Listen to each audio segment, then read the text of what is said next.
Hello student, आप सभी कैसे होंगे। आशा करते हैं कि आप सभी बढ़िया होंगे और अपनी पढ़ाई को एक शानदार लेवल पर ले जा रहे होंगे। तो सबसे पहले आज हम बात करने वाले हैं टिपलेट पर, जो क्लास 10th में सबसे ज़्यादा पूछे जाते हैं टिपलेट। तो हालांकि टिपलेट तो बहुत सारे होते हैं, पर आपको अभी 4 पढ़ने की ज़रूरत है क्योंकि ये क्लास 10th में ज़्यादातर पूछे जाते हैं। तो 3 4 5 हो गया आपका एक, 5 12 13 हो गया आपका एक, 6 8 10 हो गया आपका एक, और 7 24 25 हो गया आपका एक। ये 4 टिपलेट आप अभी पढ़िए। उसके बाद में जब आप क्लास 12th में या क्लास 11th में पहुंचेंगे तो बहुत सारे टिपलेट आपको बताए जाएंगे। हाँ, तो सबसे पहले मान लेते हैं कि हम एक क्वेश्चन ले लेते हैं। चलो, तो सबसे पहला क्वेश्चन है कि साइन ए बराबर है 3/5 के, तो हमको कॉस ए की वैल्यू बताओ। कॉस ए व टैन ए की वैल्यू बताओ। हमसे ये क्वेश्चन कर लिया गया है कि साइन ए बराबर है 3/5 के, तो हमको कॉस ए व टैन ए की वैल्यू बताना है। सबसे पहले आप अभी तक यही पढ़े होंगे कि जो ये लाल बटे कक्का से हम लोग निकाल लेते हैं कि लाल बटे कक्का हो गया, तो इससे हमारा जो होगा लंब बटे कर्ण, ये हमारा साइन हो जाएगा, और इसी प्रकार से हमारा आधार बटे कर्ण कॉस हो जाएगा, इसी प्रकार से लंब बटे आधार हमारा टैन हो जाएगा।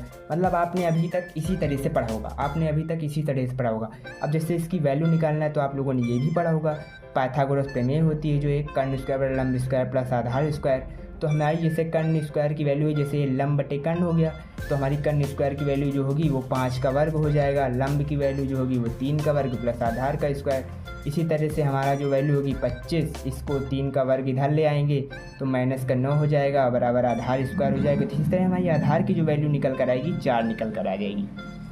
ठीक, अब आप लोगों ने अभी तक इसी तरह से पढ़ा होगा, बट मैं आपको अब कुछ टिपलेट बताऊंगा जो यही सारे टिपलेट हैं। इन 4 टिपलेट को आप पढ़ेंगे तो सवाल को बहुत ही आसानी तरीके से कर देंगे। तो नंबर 1 का हमारा जो टिपलेट मान लेते हैं, जैसे यहाँ पर 3 5 कर दे दिया गया है टिपलेट, तो अब 3 5 में है, तो अब यहाँ पर देखो कौन सी संख्या बच रही, 3 हो गया, 5 हो गया, कौन सी बच रही, 4।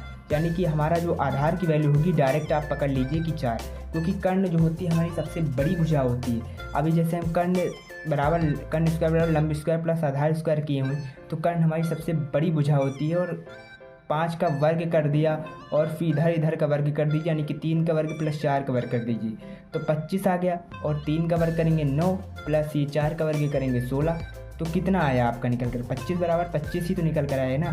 तो इसका कहने का क्या मतलब है, कर्ण स्क्वायर जो होता है वो लंब स्क्वायर प्लस आधार स्क्वायर के बराबर होता है।